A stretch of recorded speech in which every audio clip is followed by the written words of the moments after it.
Alrighty, yo, what's going on, everybody? It's your boy, Mr. DDG94, back with another reaction video.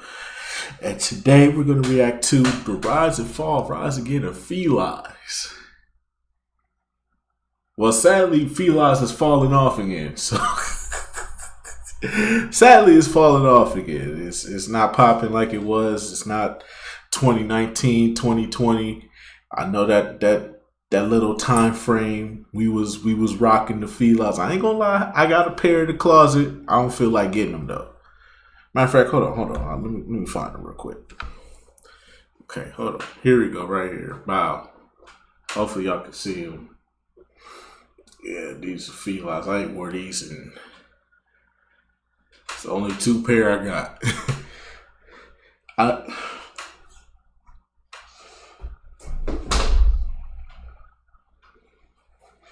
I ain't gonna lie, these still kind of fire to me. I don't know why. They still kind of fire to me. But they FILAs, I can't wear them. I can wear them. You know, I live down south now. I don't live up north. So up north, I'll probably get roasted. Like down south, you know, people down here dress like it's 2005. So I could actually get away with those if I wanted to. It's just... I got something to wear with it. It's just that because I'm down south now, I can't really wear my winter shit like that because it could be 40 degrees one day. It could be 20 degrees one day. It could be 70 for a whole week. That's how weird it is down here. So it's like I'm mostly wearing like basketball shorts and joggers down here. That's something you wear with jeans. So you got to, if you're going to put that shit on, then you're going to put that shit on. But anyways, let's get right into this video. Bitch, play. Yeah.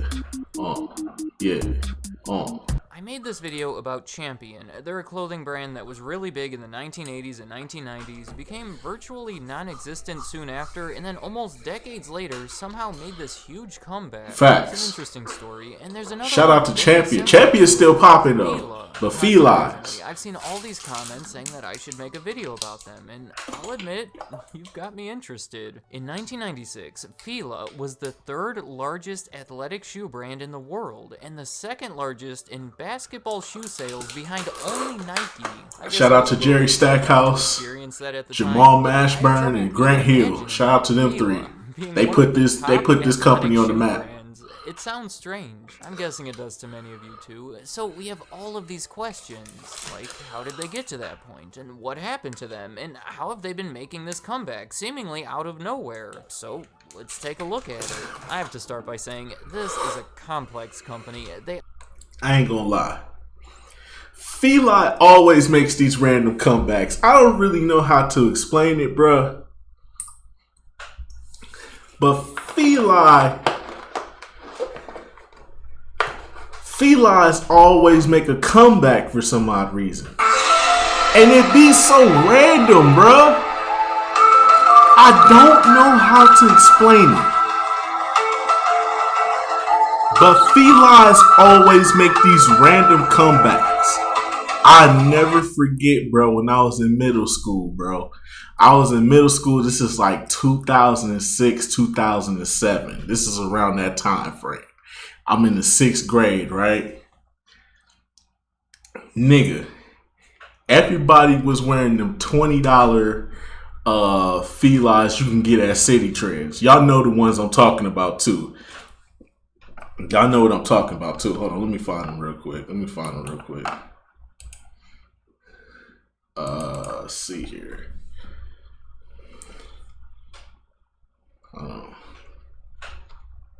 $20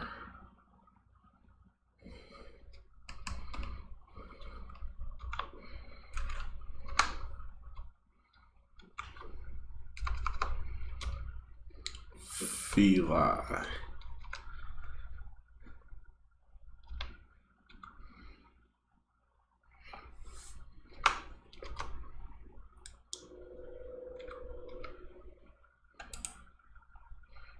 Look it up real quick. Y'all know the ones I'm talking about too. These right here. Hold on.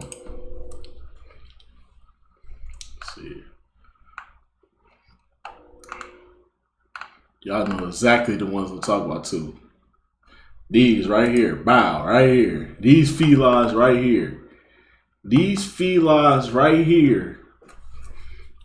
In 2006, 2007, for some odd reason, everybody and their mama had a pair of these, bro. And I don't know why. I'm so happy I didn't fall on that trend. Cause around that time I was wearing Nike skateboard shoes around these times. So I was ahead of the curve. Niggas wasn't on what I was on. I was wearing Nike shoes that skaters be wearing and shit. Cause I was in that skateboard phase around that time.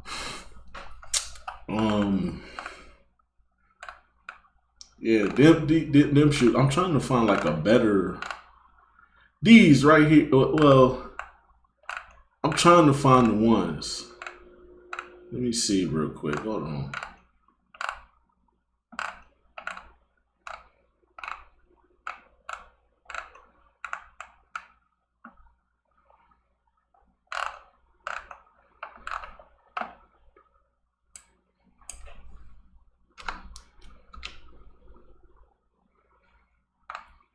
These right here. Yep, these right here. Y'all know what I'm talking about. These goddamn shoes right here. Hear me good, nigga. I'm here to double down. That shit is a 2-pack of ass. The fuck are you talking about? That shit stinks. You niggas was on some devious ass shit wearing these shoes, man.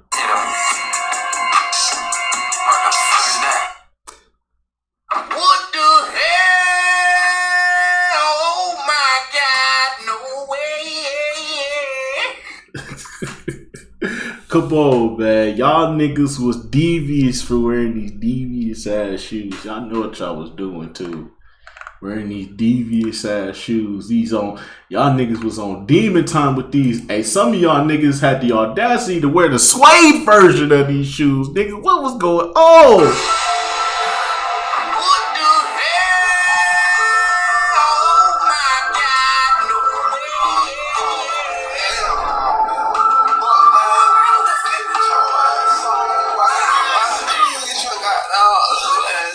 Some of y'all niggas was devious wearing these motherfucking shoes. I mean, with me, at least the one thing you can say about me, at least I got ones that look stylish and shit. You can put them bitches on, you know what I'm saying, look decent with them motherfuckers on. You know what I'm saying? Like these right here, these pretty clean too, you know what I'm saying? I was pulling I ain't gonna lie, I was pulling hoes with these on. And I can't really explain it, bro. I can't really explain it. I was pulling hoes with these on. You know what I'm saying? Like, when you put them bitches on, you put them bitches on. But y'all niggas was wearing these. Y'all wearing the City Trends. Y'all wearing the City Trends Special Edition, bruh. And I was this close to buying me a pair. Because I was looking like, because my mom even knew about it. But at the same time, I was looking at it, I was like, I was like, where we get these from? My mama took me to City Trends. I saw that shit. I said, so everybody getting these shoes from here. I'm looking down. I got these fresh ass Nike Dunks on my feet and shit. I was like, man, if we don't get up out this damn store, I ain't finna wear this shit. Hell to the motherfucking dog.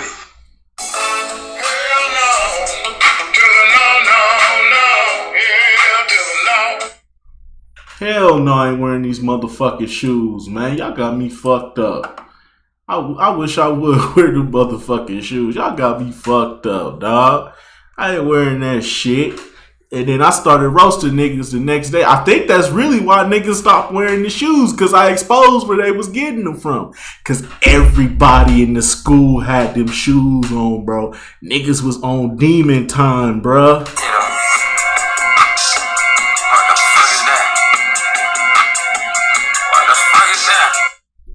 I'm telling you, bro, niggas was on demon time with them shoes, bro.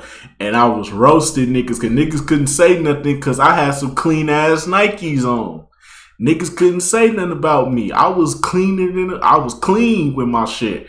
Niggas was walking around with the FILAs on and shit. Y'all niggas was on demon time, bro. Y'all niggas was wearing Ralph Lauren polos. You know what I'm saying? Levi jeans with some FILAs on your feet. Come on, man. Come on, man. Come on, man.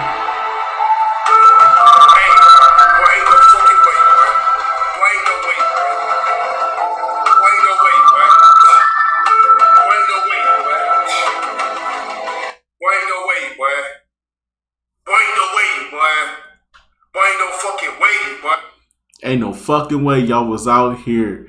You was clean. You was clean from the shirt to the pants, get down to the shoes.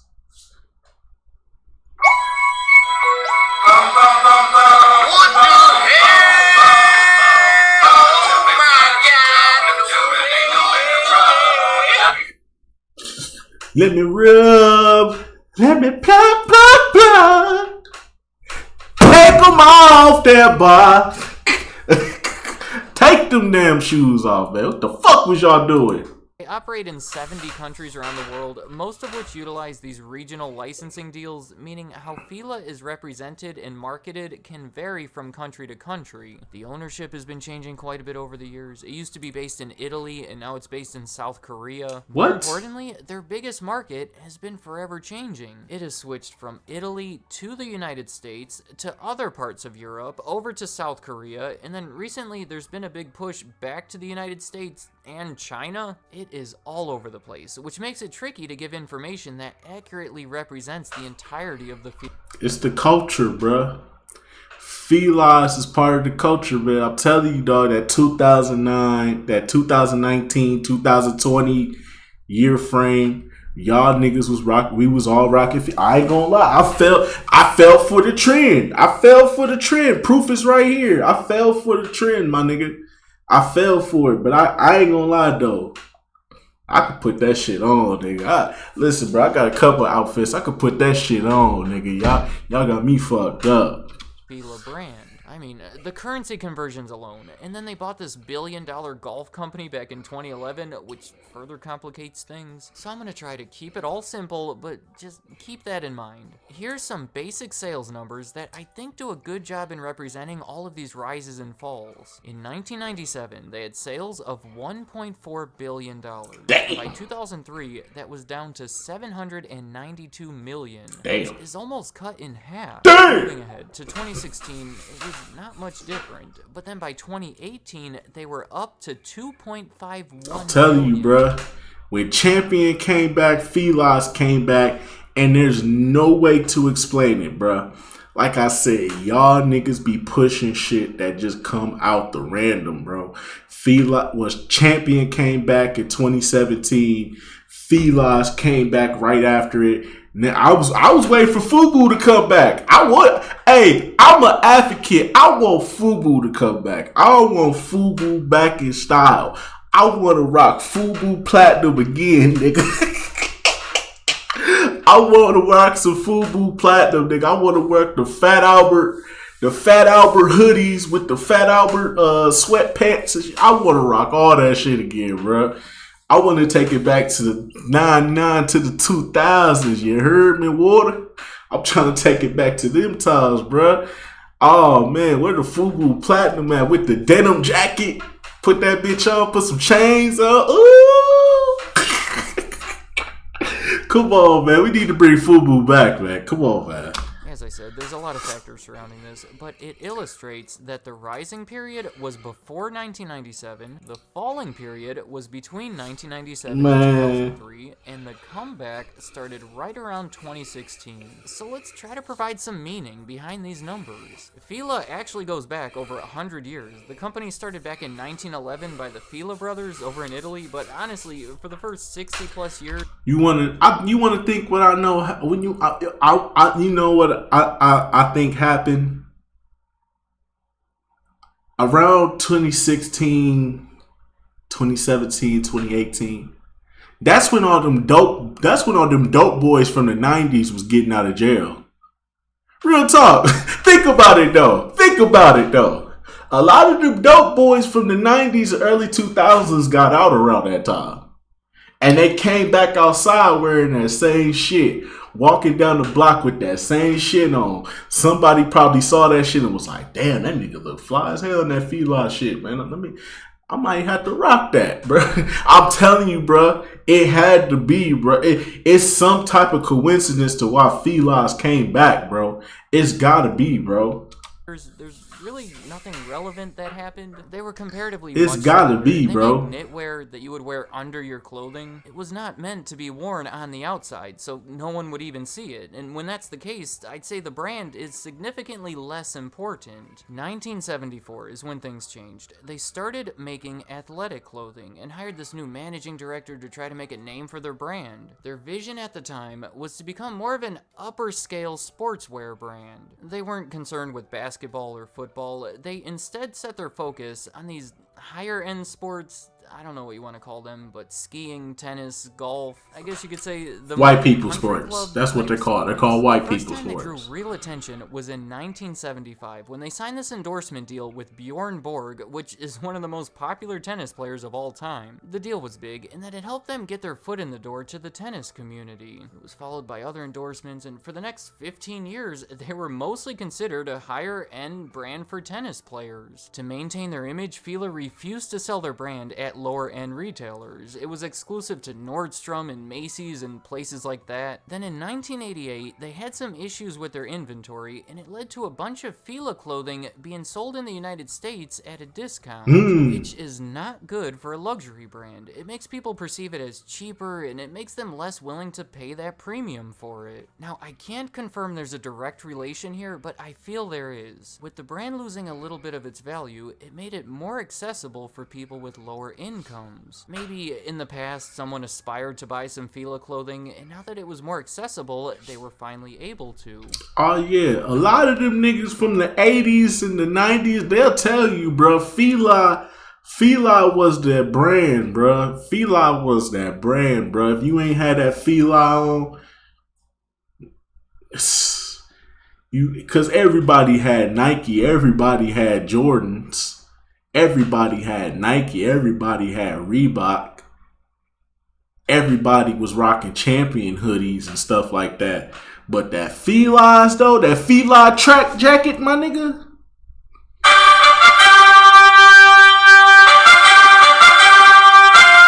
That FILA track suit, my nigga.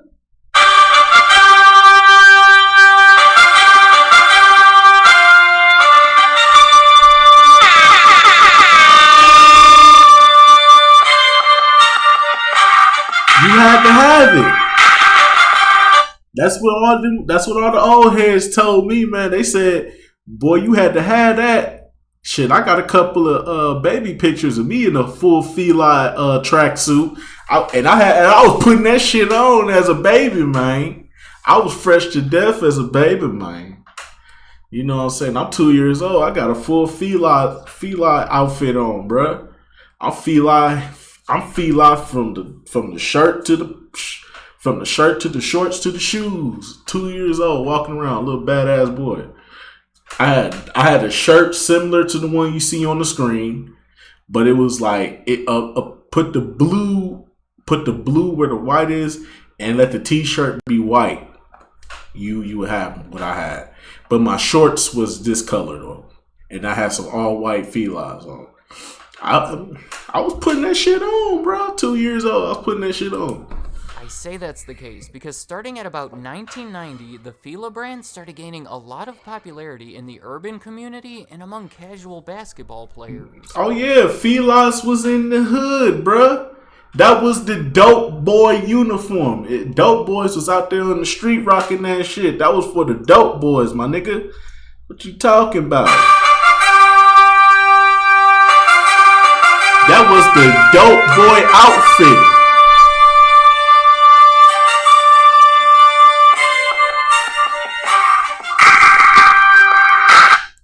That was the dope boy outfit of the 80s and 90s, bro. When they was getting that shit, they was putting that shit on, boy. What you talking about, man? They was putting that shit on, man. They was putting that shit on in the 80s and 90s. That was the dope boy outfit, bruh. A full FILA's tracksuit, bruh.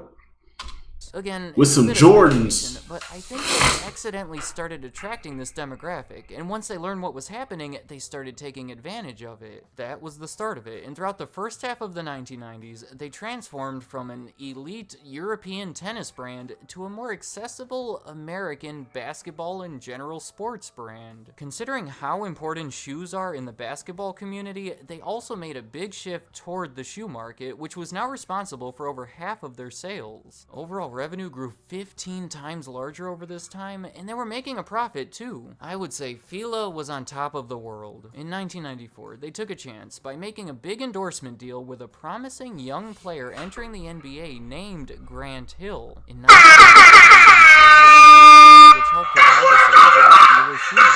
The next year, they introduced the Grant Hill 2, which was a massive success and a huge contributor to their number 2 position in the basketball shoe market. They even had these plans to continue expanding. They were going to reinvest all the income they had just made and add that to the millions they had made from their big stock offering. They were getting involved with different sports by signing endorsement deals with various volleyball players and soccer players. They were expanding geographically. That's actually when they made their first huge push in South Korea and made that their second biggest market behind the United States. Damn. They were getting involved in women's fashion by designing new clothing lines, and they actually bought this French company that specialized in that. They were finding their way into just about any market you can imagine, and then things went bad. Their 1997 revenue was their highest, and it took a big turn from there. In 1998, their US sales dropped almost 50%, and they were now losing money. That pattern continued, and within a few years, they were practically gone, within the US market anyway. They started closing all of their stores, laying off their employees, taking it easy with those endorsement contracts.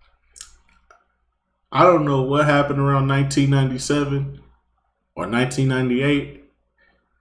But I think it has something to do with these rappers.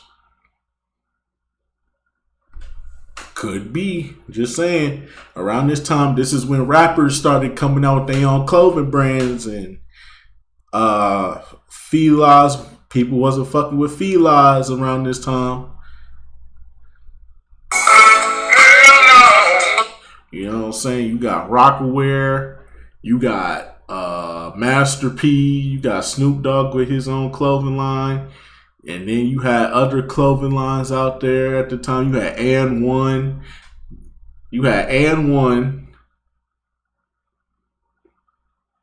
Nike and Jordan. Reebok was still cool around this time. Yeah, they had some stiff competition around 1998. That's really what it was. I think it was just because they had stiff competition, and their competition was just had better variety. You know, like I said, And1 was on the rise. You know what I'm saying? And1 had the mixtapes. They got the T-shirts with the dude talking smack on it, and then they had hella NBA players rocking their shoes. So you had to deal with that. Then you got Nike. You got Nike and Jordan. I don't think I got to say any more about them two. Then you got Reebok. Reebok still popping around this time. You got Allen Iverson out here making moves. You still got Shaq out here. You know what I'm saying? A household name. You got other guys that's doing their thing on the Reebok side. Then you got other players like Adidas out there. You know what I'm saying? The competition that was stiff competition out there. You got it. I think what it was they needed to make something extravagant that looked fancy to keep themselves in the play. Because like I said, you got And1 on the rise. You got Nike and Jordan, which is a juggernaut within itself. Then you got fucking Reebok and all they athletes. You got Allen Iverson shoes out there, fire as fuck. Then you got rappers rocking the Reebok shoes and shit like that. Like, dog, you got competition. I think that's really what it was. I can't really say what was going on in the hood with FILAs because, like I said, that was like 1998. I was like 4 years old around that time, so I wouldn't know. All I know is niggas wasn't rocking that shit no more. That's all I can tell you. They basically retracted. Somebody in the comment section could tell me though. In the 1980s, they went back to sponsoring tennis players and tournaments. They started opening more stores in Europe. They even raised their prices and went back to those higher end stores. So I have a few potential reasons as to why things went bad. The biggest one is probably Nike, and let me explain that. The early 90s was a strange time for these athletic brands. See, the demand for these products was suddenly way higher than ever before. And because of that, none of the existing brands were large enough or dominant enough to fill it. So there was now an opportunity. We see this a lot with technology. Video games in the 1980s is a good example. If you were an athletic brand, this was your chance to grow. And even if you weren't really an athletic brand, like FILA, this was your chance to become one. The public was still trying to decide which ones were cooler and which ones made the better stuff. It was a case of the demand growing faster than the supply. But since everyone started flooding into... Hey, yo. My boy. Them Jordans. My nigga. What's going on with them Jordans? I know you see it. I know you see it. I know you see it. And then it's right here too. What the fuck going on with them Jordans? My nigga, what you doing? Nigga, is them even Jordans? I don't even see the Jumpman. I don't even see the Jumpman. I don't even see the Jumpman. Where the Jumpman at? This nigga rocking fakes. God damn it. What the hell? Oh my God, no way. This nigga out here rocking fakes. They made mics, them Ikes. Them Fikes. Fugazis. That nigga got the Fugazis. My nigga, them J's looking hella Fugazi. My nigga, what the fuck going on?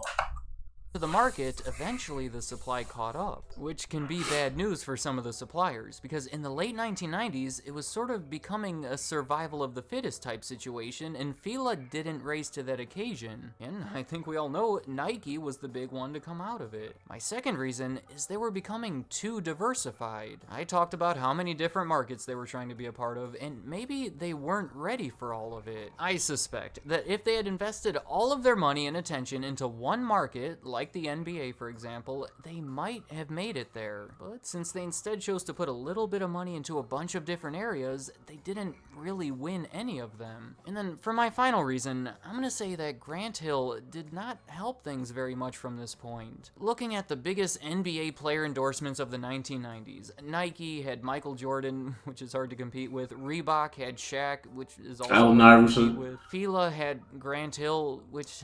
I don't want to say anything bad about Grant Hill. I respect him, but he is not Michael Jordan or Shaq. He could have been, bro. It's just injuries, bro. That's really all it was. It was just the injuries that held him back. Like, let's not act like Grant Hill wasn't that guy, bro. Like, Grant Hill was LeBron before LeBron. Let's be real. If injuries never got in the way, Grant Hill would be talked about so fucking differently today.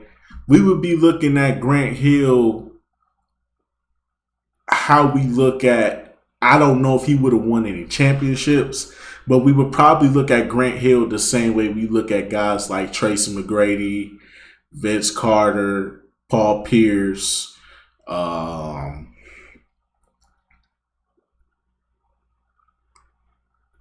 what's another good guy? What's another good example?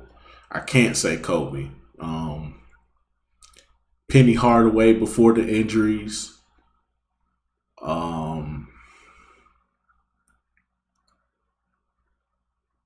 Brandon Roy before the injuries.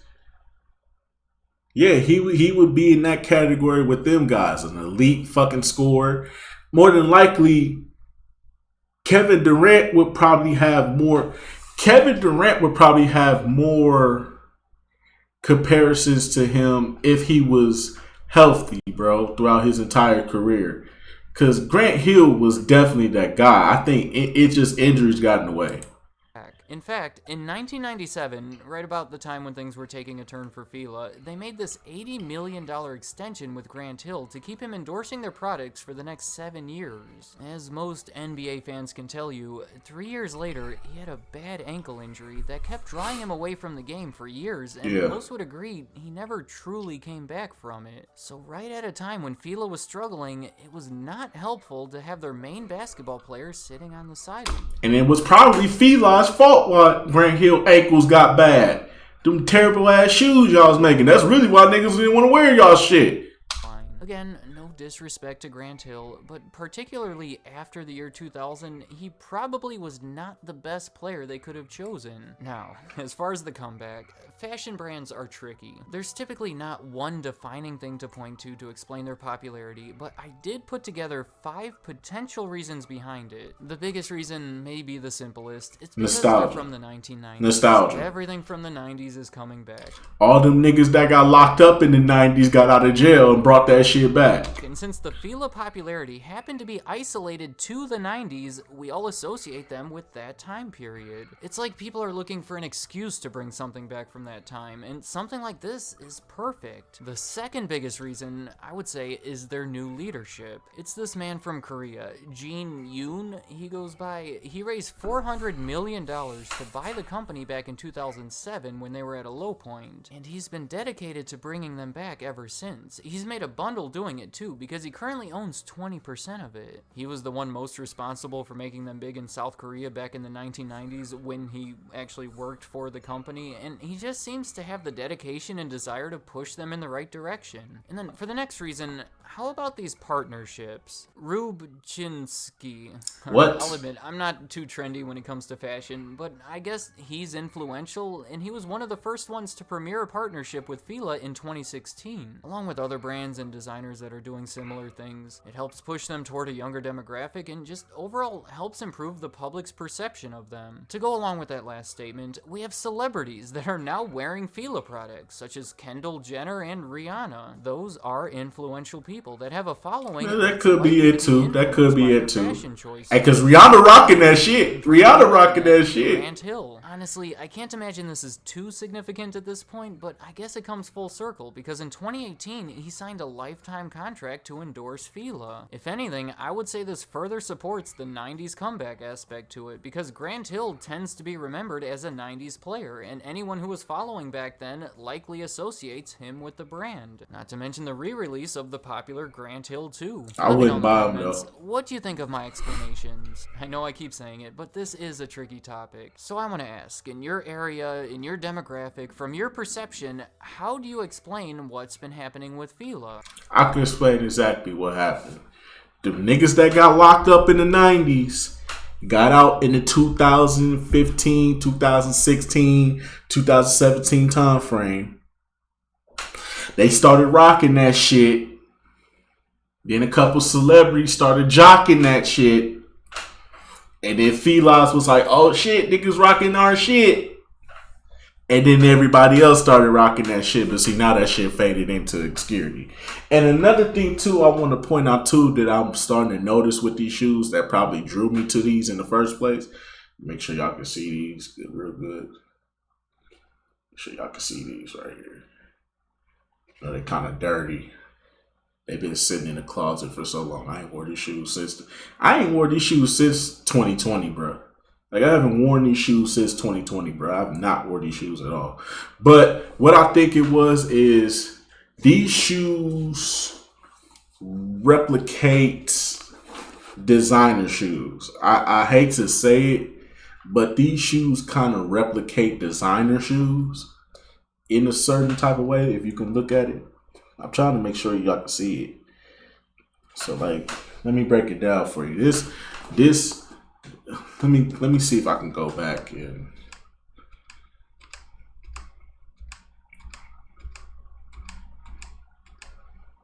see this shit right here. This shit right here. These look like designer shoes. These look like I don't know. I don't rock designer shoes. I I'm broke. I ain't got money like that. You know what I'm saying? I rock Nikes. The highest end shoe I've probably got in my closet is a pair of Jordan 11s. That's the highest value shoe I got in my closet, some Jordan 11s. And then I got then everything else in there is pretty much like Air Max and like comfortable ass Nike shoes. I don't wear no other shoes. I only wear comfortable Nike shoes.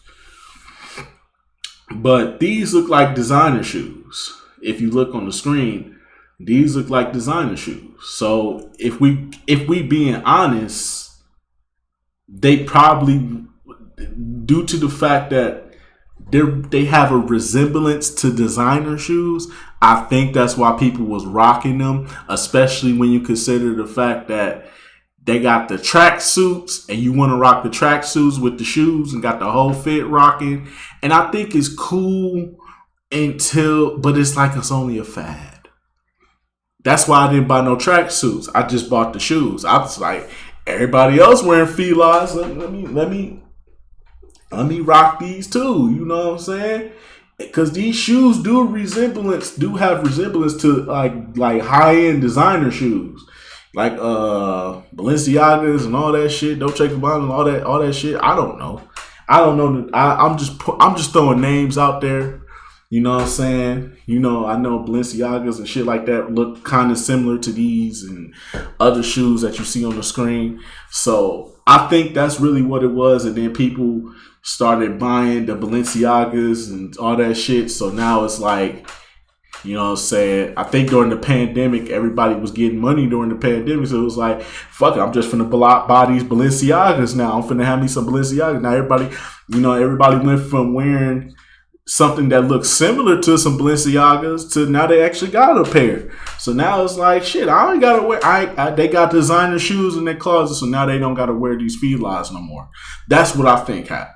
But anyways, let me know what y'all think in the comment section below. Maybe y'all can help me out too with this whole FILA situation, because FILA is dead at this point. Unless you down south. If you down south, then you putting them bitches on. But anyways, that's just gonna do it for this one. I'll see you on the next video. Till then, peace out.